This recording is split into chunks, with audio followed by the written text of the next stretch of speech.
Good evening. It is Monday, the 21st of October, 2024, and it's just coming up to 8:30 p.m. UK time. This is part of my journey, show 47. It's my mental health talk show, and we talk about all sorts of things to do with mental health, and it's a really important topic, and it's been quite a successful show. And it's great that I'm able to bring new guests on all the time and discuss different areas of mental health, but also about music, record collecting, 45s, community, all of that stuff. The next person I've got on today is DJ StepDaddy. He's someone that I've recently connected with on Twitch and also through Instagram, and he's done a mix, and he's also been on our Coffee and Donut show. Without further ado, we have DJ StepDaddy. Peace. What's up?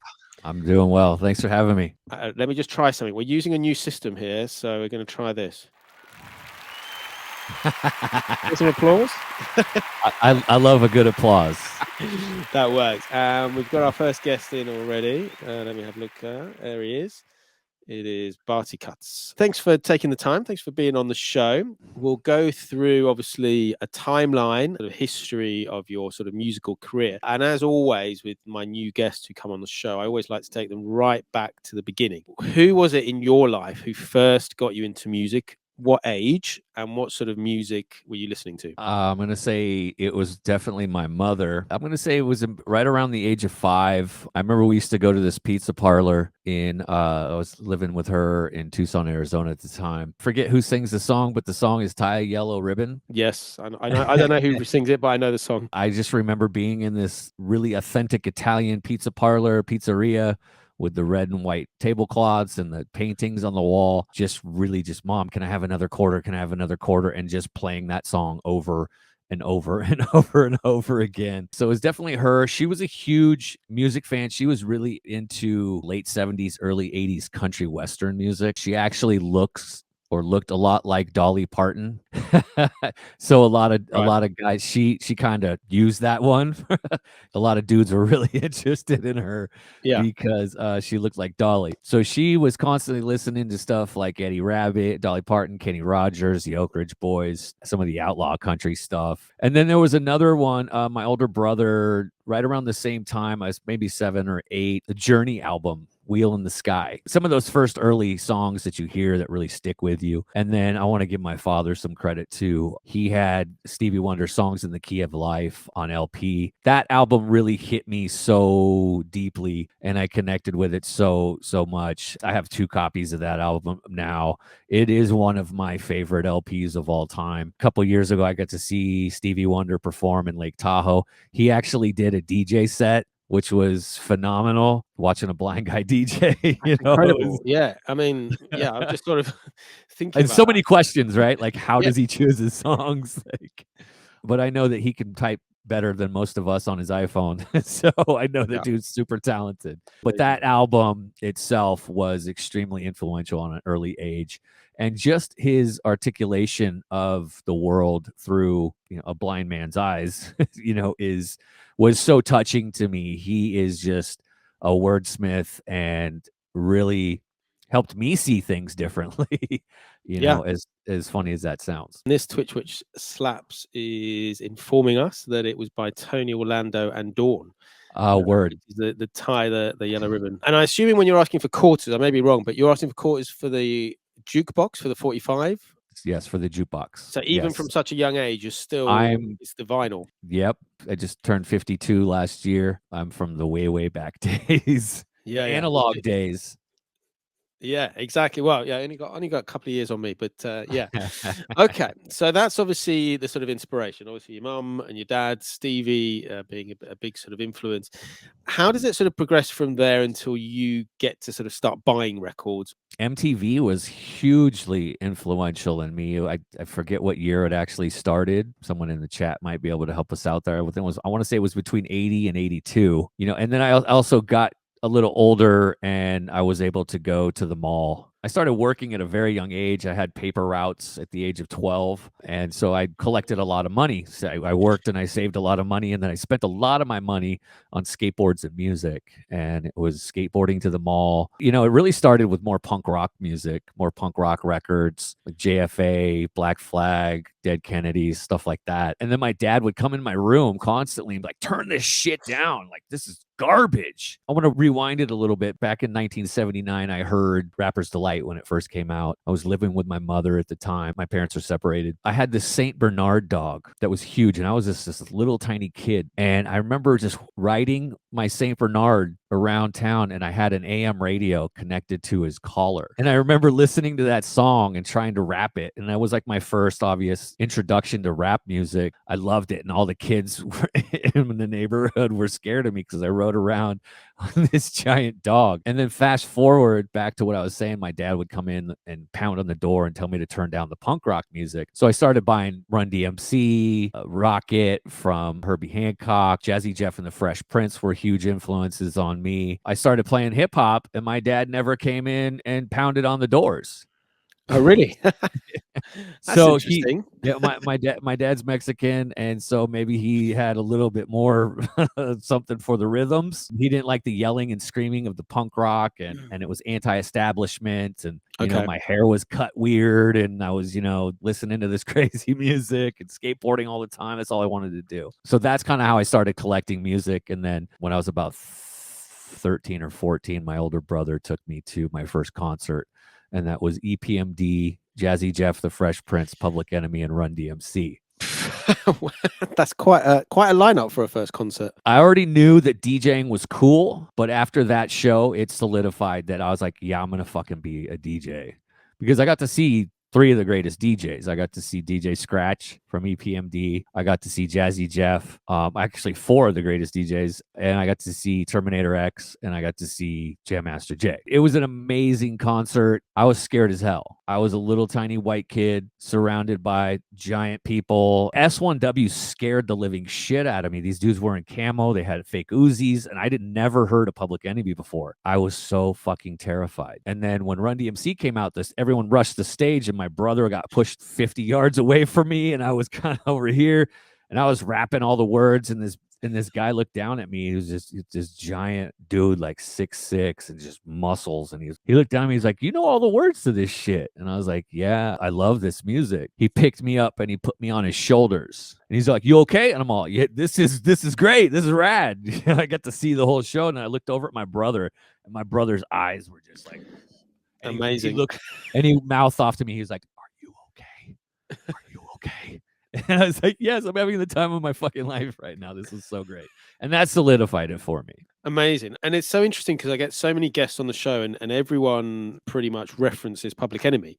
And obviously, again, for you, you know, Public Enemy were there for your first gig to see all those people. And I'm not surprised it had such an impact on a huge impact your young life. So how old were you then? I was about, I'm going to say I was 14 going on 15. I was in 8th grade. Okay. So I was 14 years old. I remember when I got home, I bought a Jazzy Jeff and Fresh Prince shirt, and then I kind of regretted it because everyone else had Run DMC shirts on, and I was like the only one that had Jazzy Jeff and the Fresh Prince. But I was huge into Lecoq Sportif. I had all the gear, you know, like I went from skateboarding to hip hop. My dad was like, "Okay, you're not wearing these grubby clothes anymore. You're not on the streets every day." He's like, "Okay, this is okay." So he was happier, obviously, with your choice of music genre at that stage. I'm going to say yeah. Yeah. So obviously you get very inspired. Does that then lead to you sort of getting into DJing, or how does that sort of happen? Yeah, it took me, I'm going to say maybe another 8 years to really tap into the DJing. Actually, it wasn't quite that long, but my senior year in high school, unfortunately, my family, I was born and raised in California, spent some time in Tucson with my mom, and then my dad decided to move the family to Dallas, Texas, my junior year of high school. And was a really difficult move for me in particular, because I was in high school. I had all my friends set, and then I had to start all over. And we lived in this neighborhood where there's like all these just overprivileged white kids living, like presidents of 7-Eleven and television broadcasters, and just like vice president of Mary Kay Cosmetics, and just all these super wealthy people. And we had nothing to do. And so my older brother and I went to Radio Shack, and we bought a realistic mixer. I don't know if you're familiar with Radio Shack. Okay, you guys had those in the UK? I guess they're bringing them back. I don't know if this is true or not, but I heard they're bringing them back. So we bought this $50 mixer, and you could plug in turntables, CD players, tape decks, and we started doing these mock radio shows in the house, and we'd invite all these kids over, and there was some some kids that wanted to be film producers, and they'd come over and they did voices and stuff. We'd interview like Bob Dylan and Axl Rose and things like that, and we would just do fake radio shows, and everyone loved it.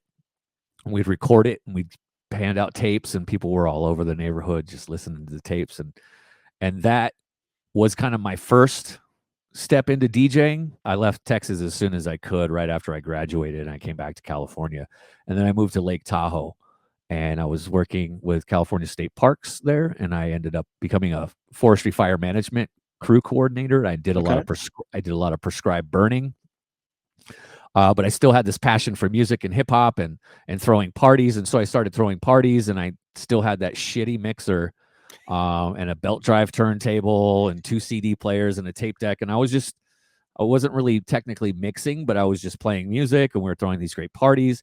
And it was the first time this little neighborhood in Tahoe had really ever experienced hip hop and like disco and this and that. Everyone that lived up there was just all Grateful Dead. After a year or two of doing that, I started getting paid more money at the state park, and then I started saving money. And then that leads me to Reno, Nevada, and a place called Planet DJ, where a good friend of ours, DJ Saurus, was working at the time with also a cat from the UK named Liam. Super awesome dude, really into drum and bass and jungle. That was like my first influence on drum and bass and jungle. But I went in there to buy the little DJ in a box, little Gemini DJ in a box. I don't know if anybody's familiar with those things. Yeah. I had enough money to buy that, and Source was like, "Bro, I'm going to tell you right now, you don't want to buy this." And I actually had another friend with me who was the tour manager for Sublime and Long Beach Dub All Stars. He had a set of turntables at his house. He was letting me use them, getting influenced with that and kind of learning how to actually mix. And he told me too, he's like, "Bro, you've got enough money to buy the Vestax mixer and 1 turntable today, and you're going to come back in 2 weeks when you get paid again, and you're going to buy that other turntable." And Eric and Soros was like, "You need to listen to your mans right here." He's like, "I can't really technically sell you this because it's garbage." And he's like, "I want you to have the good stuff." Yeah. So, and then they had all the dirt style records over here and for sale, and tons of needles and stuff. And it was just a great situation for me. And I bought the stuff, brought it home, and I would work very strenuous days for the state park, and I would come home and I would still be in my fire gear, and I would end up jumping behind the turntables from 4 o'clock till about 11 or 12. And then my roommate would be like, "Hey, it's 12 o'clock. Can you turn it off? We got to work tomorrow." He worked at the same place with me. So I was like, "Yeah, no problem." And then the dirty old man, the tour manager for Sublime, he had a gig and was like, "Hey, I'm leaving town. I want to give you this gig." And it was for this bar, and they did this thing called Beat the Clock, where drinks started at 25 cents and they went up a quarter every 15 minutes. And I just went in there and I started playing music. Right.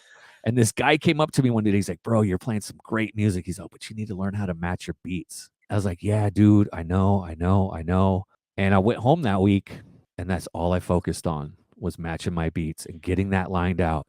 And I was able to do it. Something just clicked in my head, and it was beautiful. That motivation from that individual, he didn't like talk down to me. He gave me praise, but also gave me motivation. And I've got a lot of love and respect for that. And I went home that week. I learned how to match beats. I went back the next Friday, started playing my music, matching my beats. He came right up to me. He's like, "Holy shit." He's like, "You took that criticism, bro, and you fucking made something of it." And he's like, "You're dope. That's rad. Way to go." And that's just positive encouragement. And we spoke a little bit before the show about community and the sort of Twitch and all of that side, and we'll get to that in a bit. But again, it's the fact that he came over to you and one obviously gave you the praise of, you're playing good music, but then said to you, "Look, if you want to get better or you want to move forwards, this is what you've got to go and do." And that's impressive that obviously you then took that on board. Yeah. And did it because he wasn't doing it to have a dig at you or have a go at you or anything. He was just positive encouragement. That's great. So how does it progress from there? Obviously, you've got this gig at this bar, which sounds interesting. If it's the prices are going up, it got ugly. Let me just tell you. Yeah, I bet. People would drop like flies. But since that, after that, I did that for about a year, every Friday and Saturday night. It was a challenge, but I made good money doing it, And then I really started kind of just wanting to do the DJing. I lived in a tourist town, tourist community. There were lots of bars, lots of venues, and lots of entertainment going on, and also casinos. And so I just started to reach out to other bars and the casinos, and I started getting gigs picked up here and there. And then I started bringing up, I started a hip hop group with these two cats in Tahoe, the Broke Superhero, and the other guy went by Skillbo Baggins, I believe it was. Skill And guy. Oh, amazing. we were called the Audiologists. I met these cats. I was DJing in a casino, and I had an open mic portion where I would let kids come up and freestyle. And I would just, whatever beat I threw on, and I was constantly like, okay, now it's your turn. And I throw on a new beat. And like, okay, now it's your turn. And I throw on a new beat. And it was just kind of going back and forth with that. And so I just kind of kept doing that and started bringing up MCs from Project Bloat MCs, AC Alone, Abrood.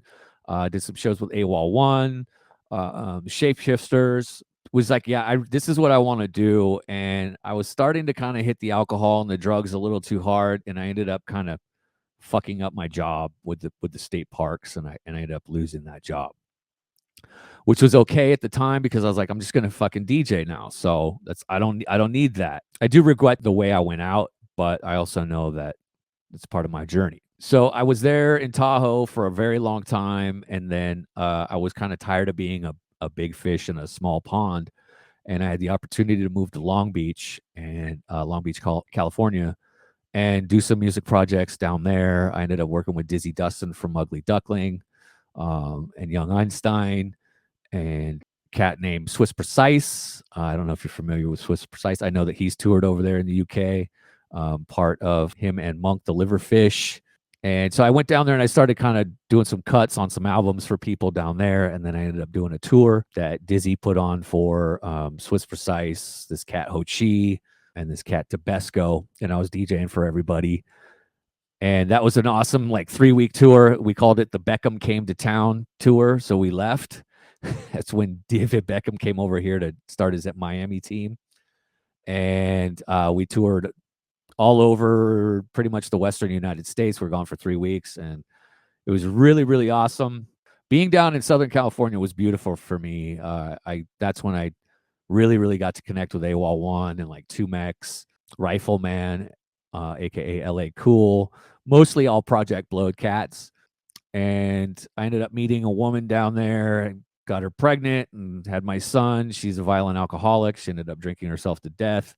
I left her long before that, and then I was kind of just being a single dad. So I kind of stepped away from DJing for about 7 years, and then came back once I moved up to Nevada County here where I'm at. Some cats were calling me up from Sacramento, where I was living at the time, to start to do some DJing up here. And, I got to play with M1 from Dead Prez, AC Alone again. Then I met this guy named Gavin, who was doing a lot of shows up there, and he started booking me for a lot of shows.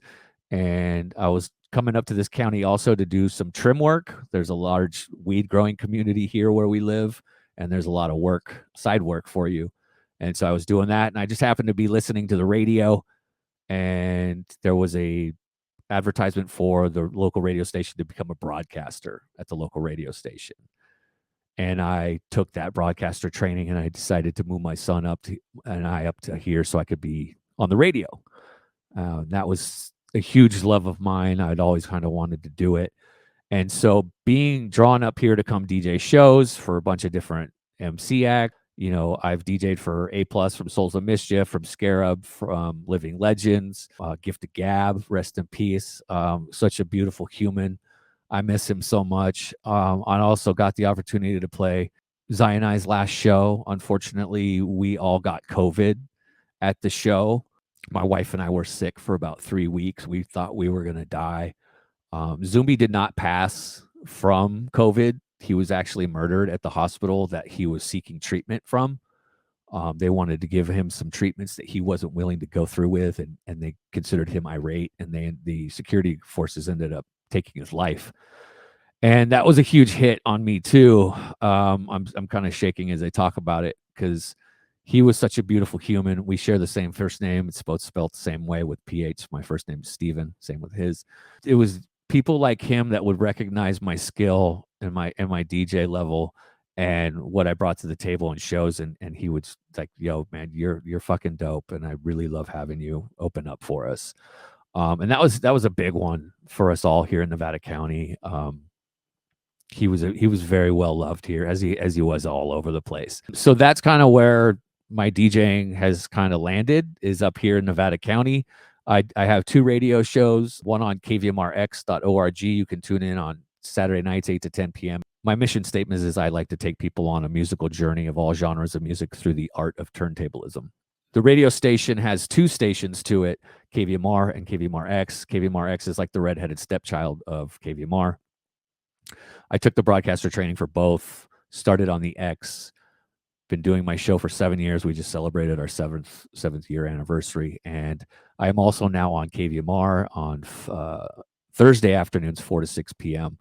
And that's kvmr.org if you wanted to tune into that. And that one, I really love that show a lot, because when I first started there, they're like, oh, you're hip hop. Great. We need hip hop. We need hip hop here. And I was like, hold on. Please don't paint me into that corner, because I love to play I love to play everything. I'm so influenced by so many different types of music. And so this show, the Thursday Music Magazine, I get to highlight that. And it's been great for me. It's been great for my sobriety. It's helped get me to my sobriety, and it's helped tame my sobriety. Yeah, a lot of stuff there, a lot of things to sort of focus on. But I think let's concentrate on the sobriety side of it for the moment. So obviously you get into the radio show business now. It's something that you'd done before, or you hadn't done before, radio? I technically had not done it before, but back in 2006, a friend and I started an internet radio station. Okay. It was called Revolutions Radio. And that was beautiful. There was no internet radio back then. We were like some of the first people to do it.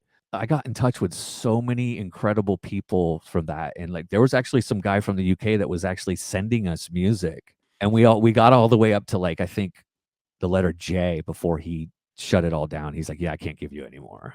Right. Fair enough. That obviously kept you occupied or gave you a purpose. Is that what helped the sobriety? Yes, absolutely. I was already kind of going through some challenges, being a single father and also being addicted to drugs and alcohol. And it was me kind of being in this community where there's a lot of support in this small community that we have. And there's a lot of people that are here on a healing journey. There's a lot of very powerful energy here. This is gold country. There's still a lot of gold in these hills. And there's this like magnetic and just very powerful energy here in this community. And so I saw that. And then I'd also been doing a lot of research on things that could potentially help people with addiction and other mental health things like depression and anxiety and things like that. You know, seeing all these, like, Time Magazine interview or a paper talking about psilocybin and the effects of how that can help with addiction and depression and other ailments like PTSD.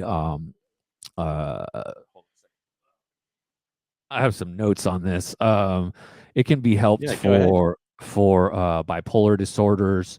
They're currently doing clinical trials for bipolar disorder, alcohol use disorder, treatment-resistant depression, autoimmunity disease, PTSD, and neurodegeneration. These studies have shown to reduce depression for up to a year after just like one kind of a medium-sized dose. And so I met this gentleman in town who actually had access to psilocybin, got some from him, and I did more research on microdosing and what microdosing looks like. Microdosing is when you're taking a very small, subtle dosage. A moderate, rather, would be 1 to about 3.5 grams, and then a heroic dose would be considered anything over 5 grams.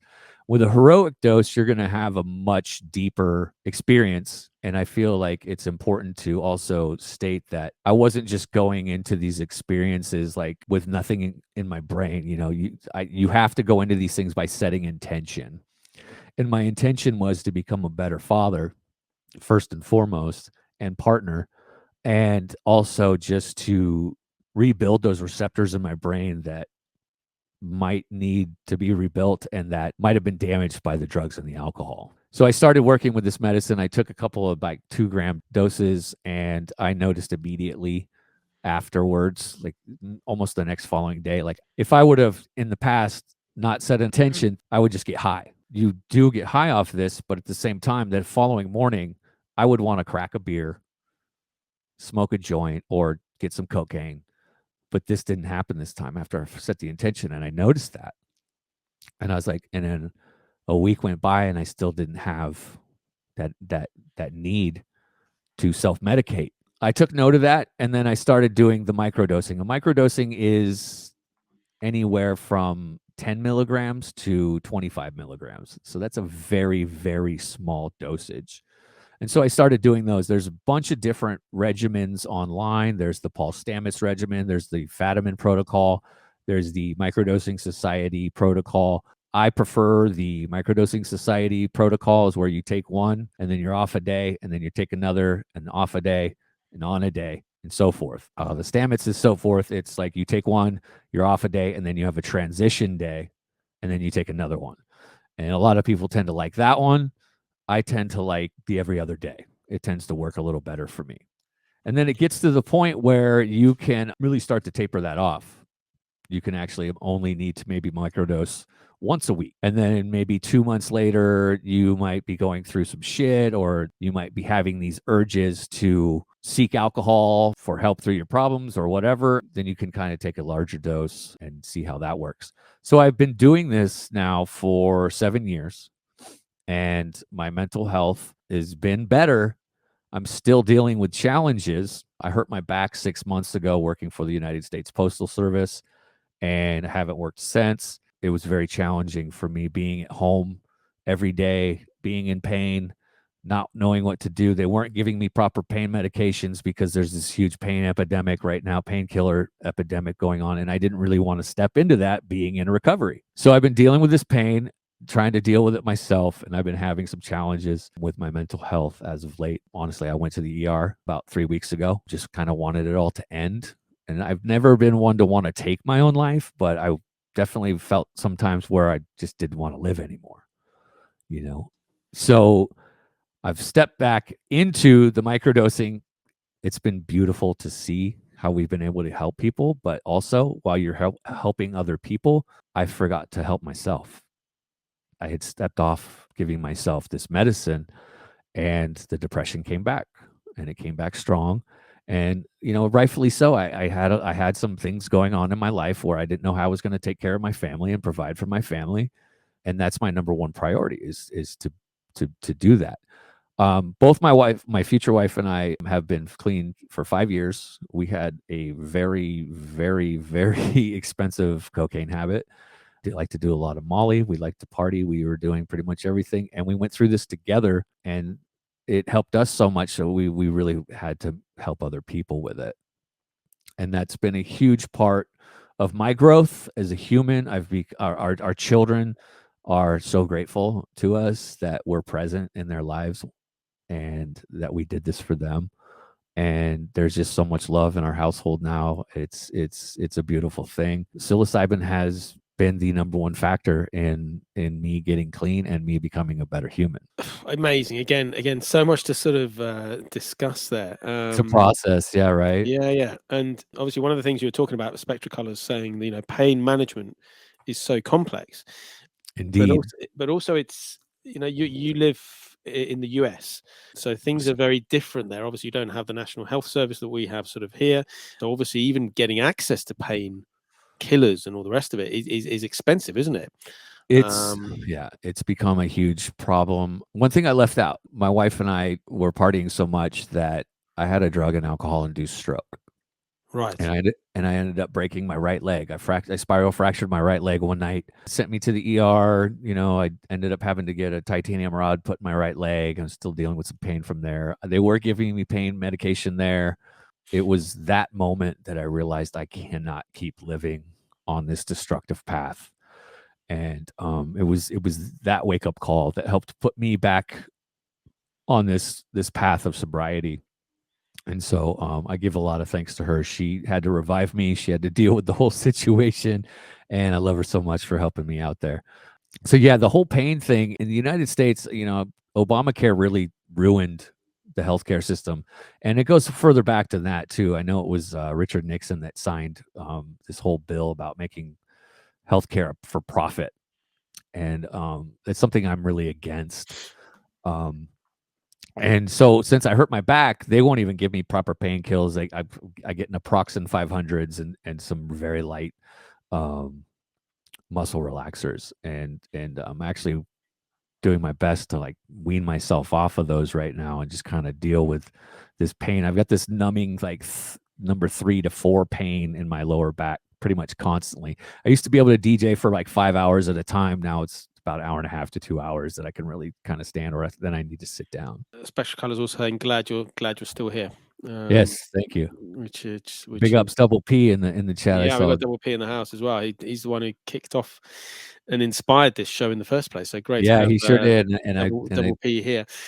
Okay, and I guess part of the issue is obviously getting addicted to something else. If you're getting addicted to these painkillers, it's then another addiction, and coming from an addictive situation that you'd been in, both with drugs and alcohol, you don't want to exchange those for another addiction.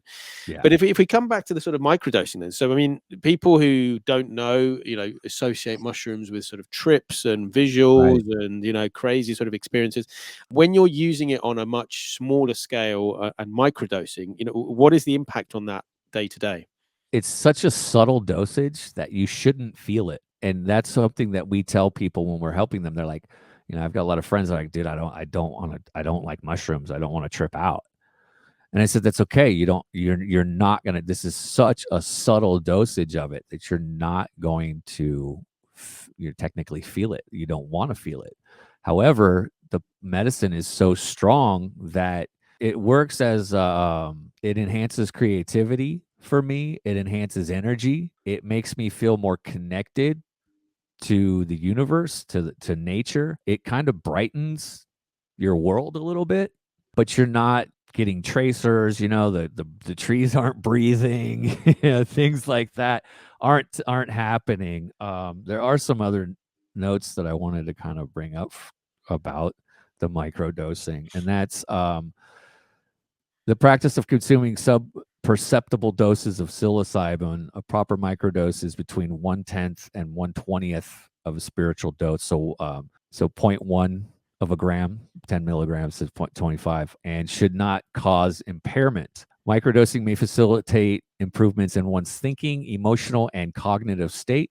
Common reported benefits include enhanced creativity, increased focus, mood enhancement, neuroplasticity in learning, and spiritual exploration. Microdosing may heighten your ability to forge unconventional and innovative links between ideas, resulting in new viewpoints and inventive solutions. It may also help improve cognitive function, leading to enhanced focus, concentration, and productivity. This was done in a 2019 study where people reported lower levels of distractibility. I have ADD as well, kind of a double whammy for me. And I'm actually just learning now that part of my ADD symptoms was masking my feelings through drugs and alcohol and what I was going through. Microdosing has also been linked to a favorable influence in mood elevating symptoms of depression and anxiety. Individuals have noted an enhanced overall sense of well-being, emotional balance, and enriched relationships. So there's a lot of great benefits to it, especially the spiritual exploration of it. For me personally, my relationship with God has gotten a lot stronger. My relationship with nature has gotten a lot stronger. My empathy has grown deeper. I'm still not very fond of a lot of humans, especially the ones that are all brainwashed and living the illusion. But this is why I'm on my path, is to try to help break some of those people free. Yeah, and I think it's interesting as well that you're able to help other people as well. And like you say, it's not sort of just going on a trip or whatever. It is having an impact. And as a result of doing this, have you been able to sort of shift the drugs and alcohol? You say, I think 7 years, is it now? 5 years. 5 years. Okay. It'll be 6 years, June 21st. The reason why I remember the date so well is because the last day I drank a beer and did any stimulants was on that day. I was actually at another hip hop concert. It was De La Soul, Eric B. and Rakim, and Wu Tang. And there's someone else on that one. I can't remember. I want to say Ice Cube, but I don't think it was. And it was an amazing show. All my friends were there. A bunch of us went down from, it was in Mountain View where Google and Apple are headquarters there. There's an awesome amphitheater there. And I remember my friend just kind of just bringing me these beers. And I was already like, yeah, I don't really want to drink any beer. And I had some mushrooms with me, and I just ended up eating mushrooms. I did have one beer. I was like, I'll have one beer with you, but this is going to be my last beer ever. And it was. The mushrooms really helped get me through that evening. Even some of the like Lion's Mane and all the other ones that you're talking about, they're constantly coming up on sort of social media, and people are saying, take these instead of coffee and all the rest of it. Now, obviously, they're a slightly different form of mushroom, but it seems there is obviously a lot of energy and a lot of good use that can be made of mushrooms. Not specifically psilocybin, but mycelium is the largest living organism on our planet. And it's been proven. I don't know if you've seen Fantastic Fungi. It's an incredible movie by Paul Stamets. They've proven that there's these information superhighways under the ground that are actually linking the trees so they can communicate and also deliver nutrients to other trees. Like if there's a tree that's dying, this other tree will send nutrients to that tree through the mycelium under the ground. So it's just such a powerful medicine. And it's so beautiful to see that it's starting to be readily accessible and talked about because of it, how it will rebuild receptors in our brains. People with ADD can see huge improvements with that, as well as other forms of mental health. And again, it's an incredible thing that it's a natural product. It's not a chemical product, is it? There was a BBC show, British Broadcasting Corporation, and again they took people who were suffering with mental health and under sort of closed conditions. They gave them mushrooms, effectively, and it really helped them, and it was incredible to see that at least the studies are being done now. Whether we'll get to the stage one day when it's sort of fully legal and everyone's using it, I don't know, maybe. Yes. Well, being in California, we've got this governor here that had the opportunity to sign a bill that would have kind of helped with that. And I don't necessarily know if it would have been legalization, but it would have been more widely accessible for people.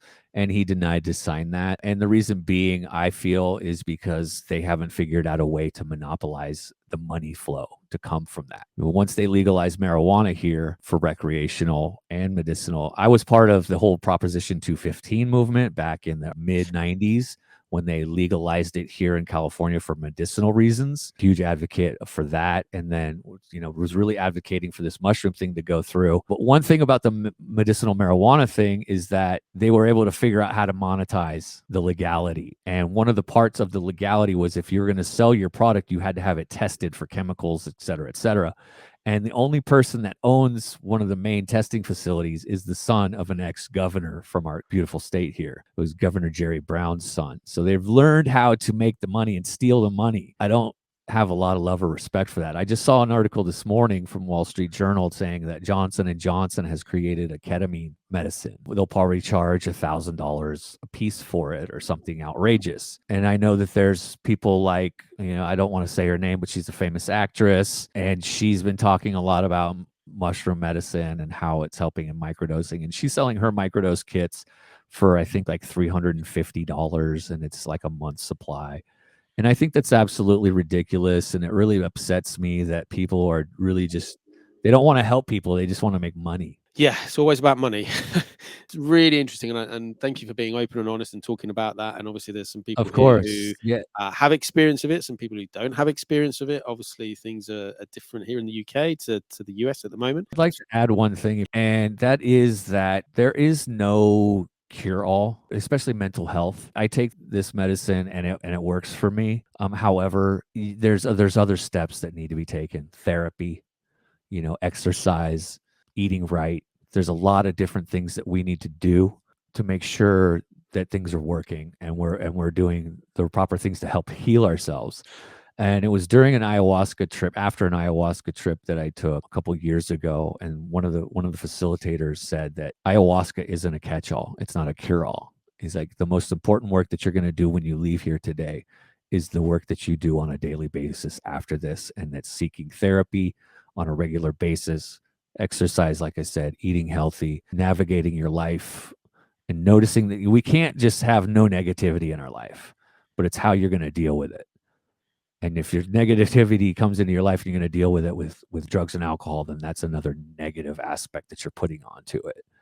So I just wanted to kind of explain that and say that it's just not, we still have to do work on our brains. Yeah, and I guess is part of the fact that obviously because you're more open, that helps you to understand that, like you say, you have got to exercise, you have got to eat well, you have got to do these things, and it's a bigger picture, isn't it? It's not just, you're going to take one medicine and it's going to fix everything. The impact of that medicine helps you deal with these other aspects of your life. It helps me deal with them, and almost like not deal with them, but work with them. It's a conversation we could carry on for a long time. I could talk about this subject all day. Exactly. And maybe we'll do a part 2 further down the line. Let's talk about a couple more things before we round out. Obviously, this is on 45 Day Channel. We sort of connected through 45. So Right. tell me about how you first got into 45s. You said it was relatively recently and with a particular famous DJ. I've collected 45s here and there over my 30-year career, but it really wasn't until about 2.5 years ago. I had come across DJ Coco's music back in 2006 when I was doing my internet radio. Someone sent me a couple of his mixes, and I didn't know he was doing them all on 45. And then, Instagram, I see him on Instagram. He does amazing videos on Instagram all the time. And then I had the opportunity to see him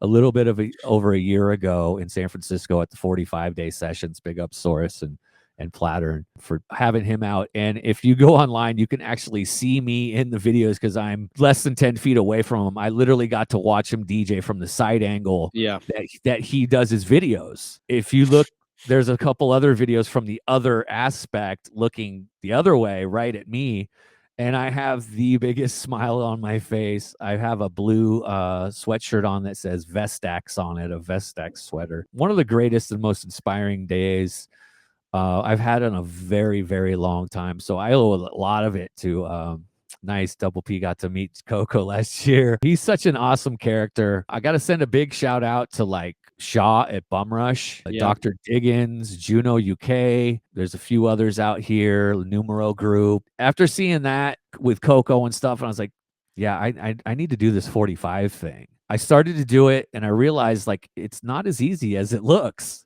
You've got this surface area that's so much smaller to move your hand around.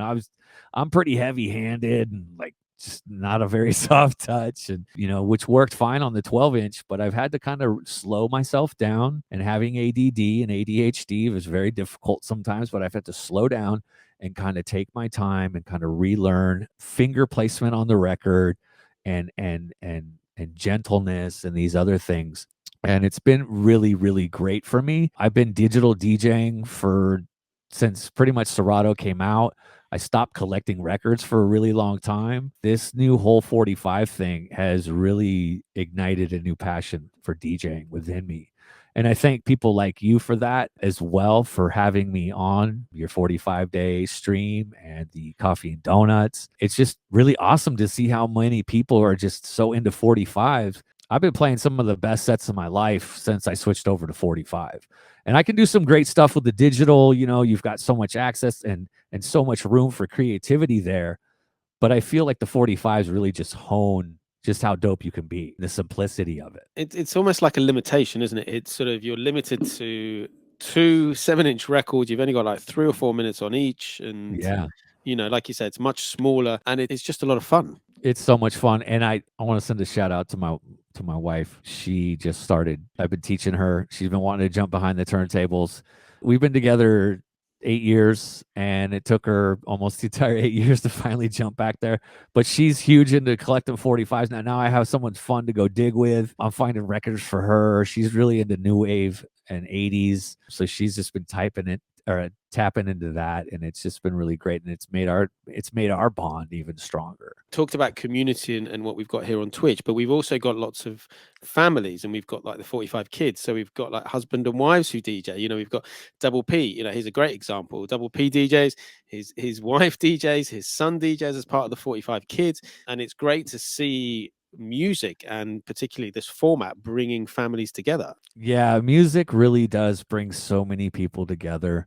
in so many different ways. It's a powerful thing. It really is a powerful thing. And we know it is a powerful thing because of studies that have shown like just how frequency works and how powerful frequency is. It can tear people apart and it could, but I think it brings people together more than it tears people apart. Talking of 45s, being on Twitch, how did you find Twitch and how is it for you at the moment? I found Twitch during the pandemic. All the bars were and venues were shut down. There weren't opportunities for me to go out and see the DJs that I love. And I started seeing their Instagram posts about, hey, come check me out on Twitch. And I believe Shortcut was one of the first ones. Shortcut just had an amazing stream the other day, 400,000 people on his stream. He's back, and I'm so stoked about that. John is just such an awesome character and human being. I've met him a couple times, and he's always just been very warm and genuine and open to talking and sharing music and talking about music with you. And so, yeah, Twitch during the pandemic was really fun. I had the radio station during COVID. Unfortunately, they did shut it down. So I was lucky to have a home studio to record. And a lot of people at the radio station, a lot of the broadcasters did not have home studios. So I was doing about 4 shows a week for the radio station. You know, it's beautiful how much our little community radio station, it's all listener supported. It's a community radio station, and just how much our community loves this station. People would reach out to me and they're like, "Man, if they didn't have your mixes on COVID during COVID," he's like, I probably wouldn't be here right now. Like, you saved my life." And it saved my life too, because and especially like if I would have gone into COVID doing drugs and alcohol, I probably wouldn't be sitting here having this discussion with you right now, because I would have probably done it to the limit. So I'm very grateful that I was able to go through COVID sober. Having the radio station and the psilocybin medicine available for me was huge in that. And again, it's interesting what you're saying because I think most of us as streamers have a similar story. One that people have come up to us and said, thank you for streaming, or thank you for doing your shows, or thank you, whatever. But also, like you say, saving ourselves. Because if we hadn't had this outlet and a creative outlet, which we all have as DJs, music lovers, music creators, it's so important. And I think it gets forgotten that, it helps us as well as us being able to help other people. And it's great that you were able to do that through the radio show and through the mixes, because people needed something to look forward to, didn't they? Didn't know what was happening. The world was sort of Absolutely. upside down. The fact that there was, right, I can tune in next week to this stream, or I can tune in and listen to this next mix. It gives people a purpose to sort of carry on. Yeah. I was able to do a lot of that for the radio station and reach the community. And when I moved to this community, I knew this community was this beautiful thing, and that I wanted to be part of it. And the only way I knew to be part of that was through music. So the radio station was perfect for me. People are like, "Hey, I heard about you're doing this Twitch thing." And then I had this one-man band come in, goes by the name of L Dub. He came in and set up his whole thing and did a one-man band show for us. And we've had a couple MCs come through. And it's been really, really great. I'm going to actually start bringing more people into the house here. So on Part of My Journey, in the very first show, we had Mark Lancaster, who asked a question of the guests saying, what 45s lift the spirits? And since then, I've asked pretty much all my guests to bring 3 45s onto the show that lift their spirits and explain why. So what have you got? What 3 45s have you chosen? I chose a little more than 3, but Okay, we'll start with 3. we'll start with 3. I'm going to start off with this one. It's the Dusty Donuts. Yes. Shout outs to the Dusty Donuts guys. This one is Espirito do Rio. Yeah. And this is what Ugly Duckling used for their song Rio, was it called? Yeah. A little singer, isn't it? And I just really love that one. That record right there actually kind of started opening some new doors of different styles of music, and specifically Brazilian funk, as well as DJ Coco. Once again, I bought his box set recently, and then I actually just picked up the Kenny Dope one. And the Kenny Dope one is amazing. And shout outs to Mr. Bongo. So I've been sending them a lot of money lately too. I've got all 5, yeah. Yeah. I've got all 5. Yeah, the Getty Dope one's one that I play regularly. But yeah, these are. What's the other? What's the green one? Is that the Mike D? So the first one's the Mike D. Well, the first one was DJ Format actually. So it's DJ Format, which is that one. Then it was Mr. Kenny Dope. Then it was DJ Markey. and then last year was Mike D. Wow. And then obviously this year's the DJ Coco. So yeah, these are what I have to buy. Record Store Day. This is I always try and get this. Nothing else. I'm not bothered about anything else mostly, but this is the stuff. Exactly. My wife and I were digging in Auburn, California, and she pulled out the Kenny Dope one and she showed it to me, and I was like, "What the fuck? Why is that here?" And the guy working there, he's like, "Oh yeah, some dude ordered that and never picked it up." And I actually got it $10 cheaper than I would have. Espirito del Rio really opened up this new genre of music for me to start playing, and I fucking love it. I love Brazilian music so much. Yeah. And then another one, I'm gonna go with the Eddie Bo, Hook and Sling. Yes, that's good as well. This is the classic. I first heard it on Brain Freeze from Cut Chemist and DJ Shadow, and the fact that I found this just digging and it was at a reasonable price, I felt like I came up big time with this one. This takes me back. This record here takes me back to my early days of DJing. You know, back in San Francisco, they used to do this thing called the Justice League and the Future Primitive shows. Yeah. It takes me back to those days when like music was just so incredible. There was just so many venues and so much good stuff going. And then third one, I recently came into this record here. I've always been a spiritual, and my connection and relationship with God has gotten a lot stronger as of late. Being at the radio station, we do a live broadcast at our county fair every year. It's a 5-day broadcast from the fair. And so everybody that has a show, they get to come in and do their show from the fair. I got to meet this gentleman by the name of Little Sonny. He has a program on every other Sunday from noon to 2 called The Freedom Highway, and he plays gospel music. His show really hit me in the heart very, very strong and very, very deeply. And it was two songs in particular from Pastor T.L. Barrett. This one I'm going to share with you right now is Like a Ship. Okay. And I don't know that one. Yeah, looks good.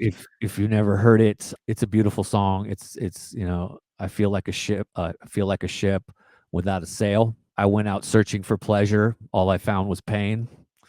And this song just is like the epitome of my life and what I've gone through. I was constantly out there looking for pleasure, and all I got was pain and in the end. And, you know, just wanting people to like me and this and that, and just knowing that like I can't make anybody like me until I love myself first. So that's a huge one. And it was actually this album here, this Pastor T.L. Barrett, Like a Ship. There's another song on here called Nobody Knows. And it's like, nobody knows, you know, the troubles I've gone through.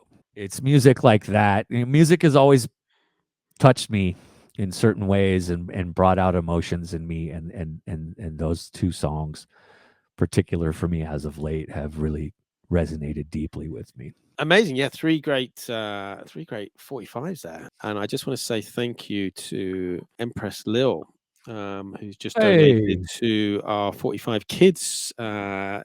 That's my wife. With. Oh, fantastic.